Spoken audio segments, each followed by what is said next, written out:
Welcome back, Focus Learners, to another explainer. So, you've probably seen the headlines lately, right? AI that can evolve itself. And wow, when a company drops a claim like that, it sounds absolutely incredible. I mean, it immediately sparks these sci-fi images of machines just endlessly rewriting their own code until they hit superintelligence.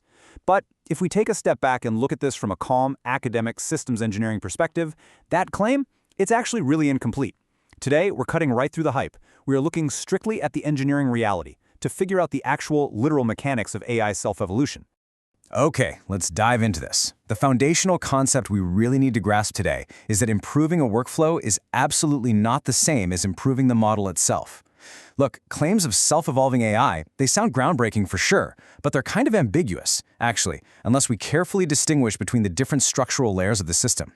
Think about it like it's like buying a brand new top-of-the-line set of tools for a carpenter versus literally upgrading the carpenter's brain. Self-evolution happens at totally different levels. Some are relatively easy, while others, man, they require enormous technical resources, crazy sophisticated training infrastructure, and deep, deep control over the foundation model itself. So here's our schematic overview for today. We'll start with what exactly is evolving. Then we'll descend through 3 technical tiers. Level 1 is harness evolution, Level 2 is post-training evolution, and Level 3 is pre-training evolution.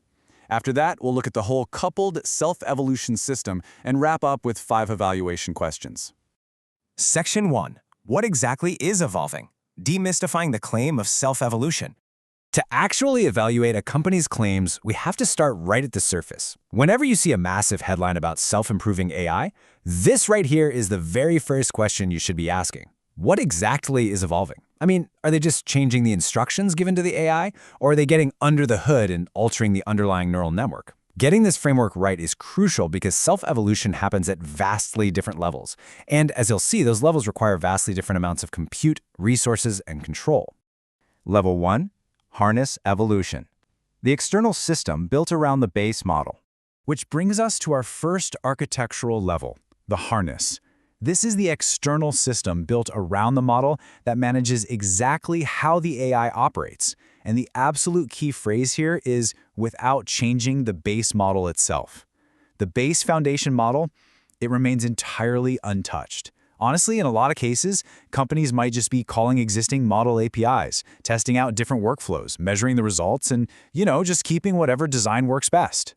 And this brilliantly illustrates how adjusting these external components can actually produce remarkably fast and large gains. Think of the harness like a massive control room made up of distinct components. You've got prompts, tools, workflows, memory, agent coordination, search procedures, and verification steps. By tweaking these, wow, you can see huge improvements. Like a better tool selection policy can cut down on wasted actions big time, or a stronger verification step can catch way more mistakes. You could even design a specialized agent team to solve a super complex task that honestly, a single agent just couldn't handle reliably on its own. Because you aren't training a brand new foundation model from scratch, this level is by far the easiest to begin. It's got a lower cost, a much lower technical barrier, and that makes it super accessible to open source developers, academic teams, and even really small startups. But, and this is what you really need to take away from this part, while a clever harness can achieve some seriously strong benchmark results, it absolutely does not prove that a company has developed a deep, unmatchable, or durable self-evolution capability. Sure, a megacorp might have the engineering power to build a slightly better harness, but they don't automatically have an unmatchable advantage at this specific layer. Level 2. Post-training evolution. Modifying model weights after pre-training. So now we descend to the next structural level. And as we move down here, the difficulty ramps up significantly. Why? Because we are finally changing the model's actual behavior and its internal weights. This forms a complete closed loop and it requires some serious integration. First up, the system has to diagnose its own weaknesses. Maybe it realizes, hey, I'm bad at using tools, or it's failing a specific coding task. Second, it generates new training data perfectly targeted at those flaws. Third, it designs the training recipe.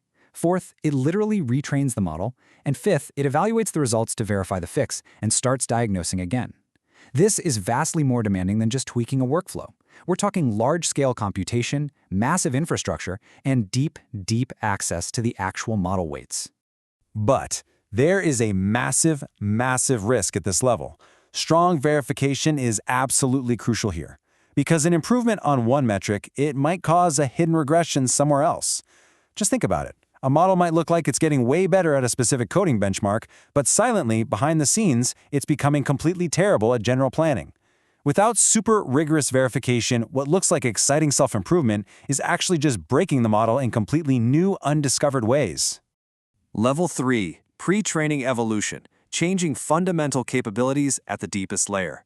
Pre-training is what determines almost all of the model's fundamental capabilities. So self-evolution at this stage means a system might try to improve its own data collection and filtering. It might try to discover a better optimizer or, search for a more efficient training schedule. It might even try to redesign parts of its own architecture, literally changing the way tokens, memory, or attention are processed. But I cannot stress this enough. Experimenting at this fundamental scale is extraordinarily expensive and incredibly risky technically. It's literally like trying to change the foundation of a skyscraper while people are already living in it. Now, what's really interesting about this slide is the massive contrast you need to watch out for. You are going to see a lot of public auto-research demonstrations using small toy systems like NanoGPT. And honestly, that totally makes sense. On a tiny model, the task is super manageable, testing is fast, and it's super easy to retrain. You can quickly see, oh hey, this new optimizer works. But when you compare that to a full production-scale frontier model, the reality is entirely different. On a frontier model, the computational cost is astronomical, the optimization becomes wildly unstable, and you run into massive, massive scaling failures. This creates what we call the scale gap. Basically, a method that works beautifully on a small model, it might completely crash and burn when it's scaled up. The data requirements completely change. The optimization gets unstable. Your infrastructure might not even be able to support the new approach. So a strong benchmark result from a small auto-research demo? It is an impressive laboratory demonstration for sure. It shows an AI can automate part of the research process, but it is not, I repeat, not a full-scale production capability. A coupled self-evolution system. The recursive interaction of all layers. All right, let's pan out from our 3 individual levels, the harness, post-training, and pre-training, and really synthesize how these components interact in the real world. This quote grounds us firmly in reality. Real self-evolution is not simply one algorithm repeatedly improving itself. It is a coupled system. We really have to strip away the marketing hype here. The stuff that portrays a singular magical algorithm just evolving autonomously in a dark room. The reality is far more complex and highly interdependent. The model, the data, the evaluator, the training process, the tools, the agent architecture, they are all influencing one another constantly. Let's just trace this continuous loop for a second. These layers, you can't cleanly separate them. The model affects the harness. Then, that harness dictates the data generated by the model. That newly generated data is then used to affect post-training. And once post-training is done, boom, you have a new model. But wait, that new model is now going to behave completely differently inside the old harness. So the harness has to be redesigned all over again. Changing just one part of the system immediately changes the environment of all the other parts. And here is why this matters so much for anyone evaluating these companies. A highly visible benchmark score, that is not the true moat. The real technological moat is the invisible infrastructure. It's the insanely complex infrastructure that coordinates model evolution and harness evolution safely, without allowing them to just destabilize each other. It's having a verification system that can run thousands of experiments simultaneously and detect when a supposed improvement is actually just a hidden regression. That deep structural capability is what actually separates a short-term PR win from genuine recursive self-improvement at scale. Let's move to and see how this builds into a framework. The 5 evaluation questions. How to properly assess new self-evolution claims. So here is an actionable toolkit for you. The next time a company announces a shiny new self-improving AI, just run through this practical checklist. Question 1.